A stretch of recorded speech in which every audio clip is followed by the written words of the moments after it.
Bonjour, premier cours sur les matériaux en vidéo.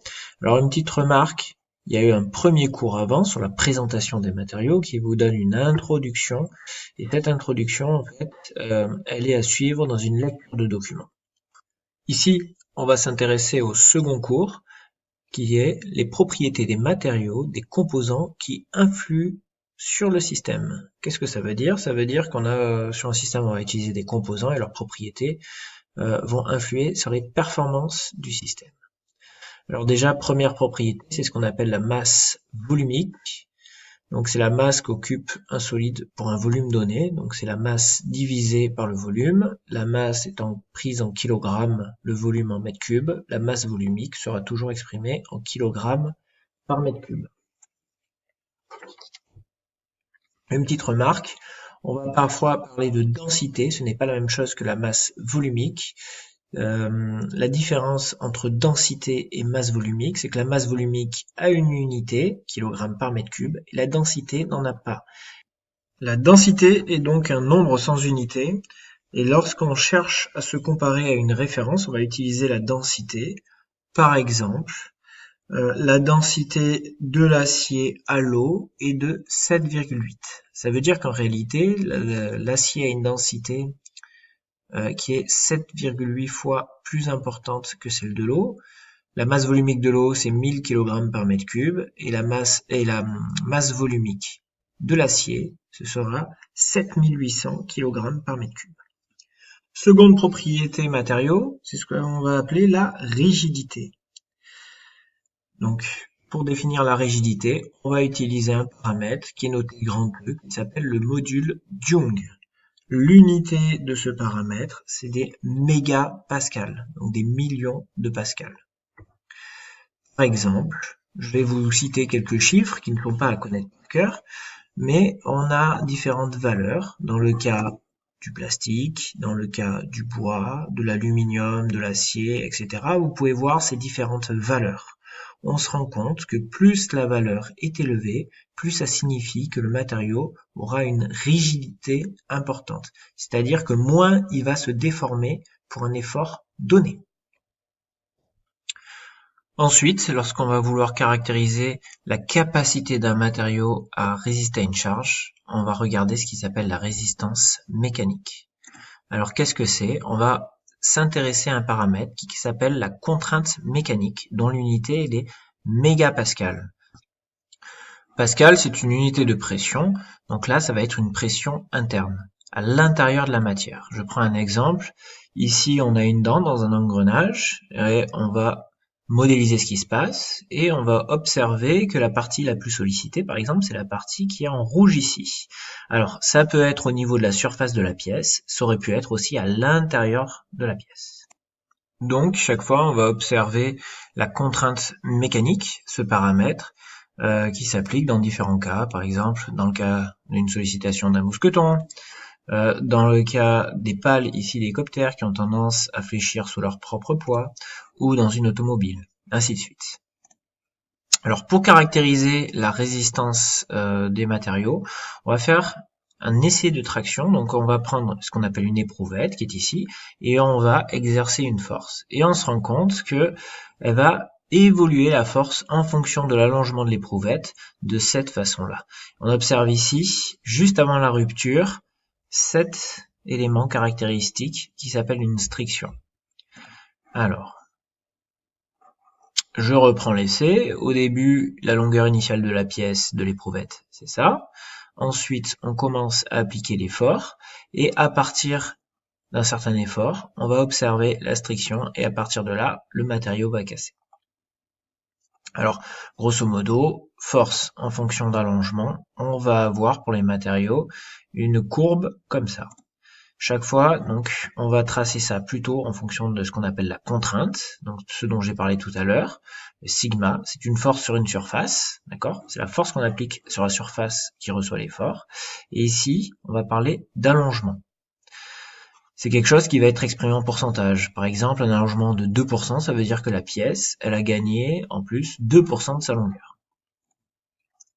Si on regarde ici, on a l'existence de deux zones différentes. Une première zone ici qui est appelée zone élastique et une seconde zone qui est appelée zone plastique.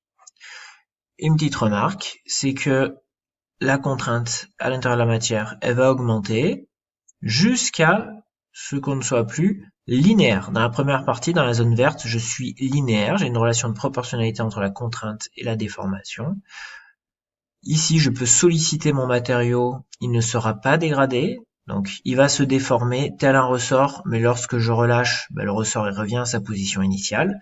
Là, ça fera exactement la même chose. Tandis que lorsque j'atteins la zone rouge, la zone plastique, là, je le déforme de manière irrémédiable, c'est-à-dire que si j'arrête mon effort, la pièce, elle a gagné en longueur. Alors, la limite, ça va être RE, la première limite, qu'on appelle résistance élastique.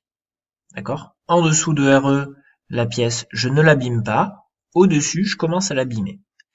Et la seconde limite, c'est ce qu'on appelle RR, résistance à la rupture. Des fois, on l'appelle RM, comme résistance mécanique. Si la contrainte devient supérieure ou égale à cette valeur de résistance à la rupture, à ce moment-là, le matériau, il va céder. Au final, si on fait le bilan de ça, si je pose une première question qui est la pièce va-t-elle casser, il faut que je regarde le paramètre RM, qui était la résistance mécanique, ou la résistance à la rupture. Si la contrainte est supérieure ou égale à RM, la pièce va casser à l'endroit où la contrainte est supérieure à cette valeur critique. Ensuite, deuxième élément qu'on peut regarder, c'est la pièce ne va peut-être pas forcément casser, mais elle risque d'être déformée irrémédiablement. Donc, la pièce va-t-elle rester déformée? À ce moment-là, on va regarder le paramètre qui s'appelle RE. Si notre contrainte à l'intérieur de la pièce reste tout le temps inférieure à RE, c'est bon. Si elle est supérieure à RE à certains endroits, ça veut dire qu'à ces endroits-là, elle va rester déformée. Troisième élément, quelle va être la dimension de la pièce déformée sous charge? C'est-à-dire que la pièce va toujours se déformer lorsqu'on va appliquer un effort. Cette déformation peut être petite, moyenne ou importante. Et ce qui nous permet de répondre à ça, ça va être la longueur initiale de la pièce L0, mais aussi la déformation qui est notée epsilon, déformation en pourcentage. Donc je reviens sur le graphe précédent, la déformation en pourcentage, elle est là. Donc par exemple, même si je suis dans la zone élastique, que ma pièce se comporte comme un ressort, si j'exerce une certaine contrainte à un endroit, j'aurai une certaine déformation en pourcentage. Par exemple, j'ai 1%, ma pièce, elle fait 1 mètre. Si de partout j'ai 1% de déformation, ça veut dire qu'elle fera au final la longueur totale de la pièce, ce sera 1 mètre plus 1% de 1 mètre, donc 1 cm. Donc au final, elle fera 1 mètre et 1 cm. La propriété matériau dont il est intéressant de connaître le nom, c'est la ténacité. Ténacité, c'est quoi? C'est la résistance au choc. Un matériau qui est ténace, c'est qui va résister fortement au choc. C'est noté avec un paramètre qui s'appelle casser. Hein, ça va être simple, ça va casser ou ça va pas casser, donc ça va être un moyen mnémotechnique pour retenir. Comment on détermine si un matériau est ténace ou pas? On va mettre une éprouvette avec une forme comme ça. On va amener un pendule avec une certaine énergie. Et en fonction de l'énergie qu'il faut pour casser l'éprouvette, ça va me caractériser ma ténacité. Plus il me faut d'énergie, plus mon matériau sera ténace. Donc c'est pour ça qu'il va être exprimé dans une unité un peu particulière. On voit ici. Plus la valeur est grande, plus c'est ténace. Par exemple, un alliage d'aluminium a une valeur de 35, avec l'unité qu'on voit ici. Du verre a une valeur de 0,7. Donc le verre est beaucoup moins ténace que l'aluminium. L'inverse de la ténacité, c'est la fragilité. Ensuite, on peut s'intéresser aux températures de fusion. Ça peut être un paramètre. On va pas énormément le regarder. Ça, c'est la température pour laquelle on rend le matériau 100% liquide. Ensuite, comme autre paramètre, il y a la conductivité électrique et thermique. Alors, je les ai mis de pair parce que souvent, ça va ensemble. À savoir que, par exemple, la conductivité thermique, c'est la propriété des corps à transmettre la chaleur par conduction. Donc, souvent, on note lambda. Ce qu'il faut retenir, alors, c'est déjà avoir entendu parler de ce que c'est, d'accord? Propriété à transmettre la chaleur. Et donc, on a une unité qui est donnée ici, qu'il ne faut pas connaître par cœur. Et on peut voir qu'on a différentes valeurs en fonction des matériaux. on a des matériaux plus ou moins conducteurs. Donc par exemple, le cuivre qui est un très bon conducteur, il a une valeur de 384, et les isolants, eux, certains ont une valeur, par exemple celui-là, de 0,04. Voilà. Ensuite, conductivité électrique, donc c'est l'aptitude d'un matériau à laisser les charges électriques se dépasser librement, donc à permettre le passage d'un courant électrique. Donc un matériau est dit conducteur s'il ne s'oppose pas trop au courant électrique. Donc en général, je vous ai dit tout à l'heure, la conductivité thermique va de pair avec la conductivité électrique. Coefficient de dilatation. Coefficient de dilatation, qu'est-ce que c'est? J'ai une longueur initiale à une certaine température. Si je fais varier la température d'un incrément delta T, ma valeur va varier d'un certain incrément delta L. Donc c'est une expansion d'un corps occasionné par son réchauffement. Alors il ne faut pas connaître tout ça par cœur, ce qu'il faut juste connaître c'est ce que ça signifie le coefficient de dilatation, en avoir déjà entendu parler. Ici, juste pour faire parler cette formule, alors il y a écrit delta L sur L, donc plus la valeur de delta L sur L est importante, plus ça veut dire qu'on a à longueur définie un delta L important, donc plus il va se déformer, d'accord? Mais on divise par delta T, donc on va regarder par Kelvin ou par degré, d'accord? Donc plus la valeur de alpha va être grande, plus ça va vouloir dire que le coefficient va se dilater.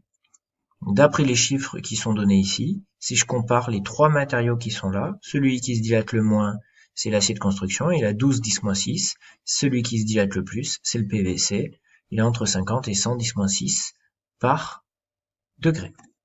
Pour finir cette vidéo, donc si on essaye d'établir le lien entre matériaux et performance du système, on en a bien évidemment un.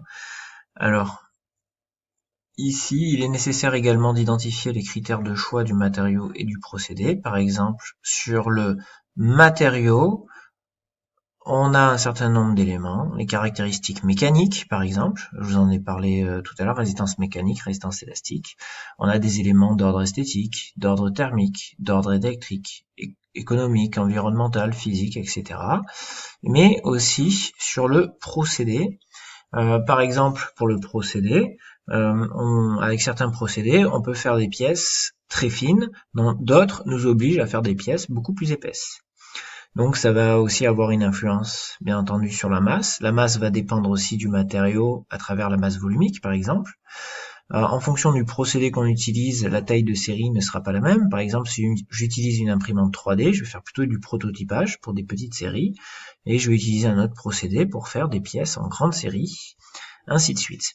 Ce qu'il faut retenir, c'est pas tout ça par cœur, c'est que à la fois le matériau qu'on va choisir aura une influence sur un certain nombre d'éléments, les caractéristiques mécaniques, thermiques, électriques, etc. qu'on a vu dans ce cours-là, mais aussi le procédé a un impact dessus. Donc on a à la fois le matériau et le procédé de fabrication qui vont nous permettre d'avoir une pièce plus ou moins performante. Donc je vous montre ici des exemples de propriétés matériaux, résistance à la traction, résistivité électrique, la masse par exemple, masse volumique, et des exemples d'objectifs, minimiser les impacts environnementaux, en fonction du choix de matériaux qu'on fait, on le fait ou pas, minimiser le volume, maximiser la durabilité, etc. Ainsi s'achève cette vidéo sur les caractéristiques des matériaux et les performances.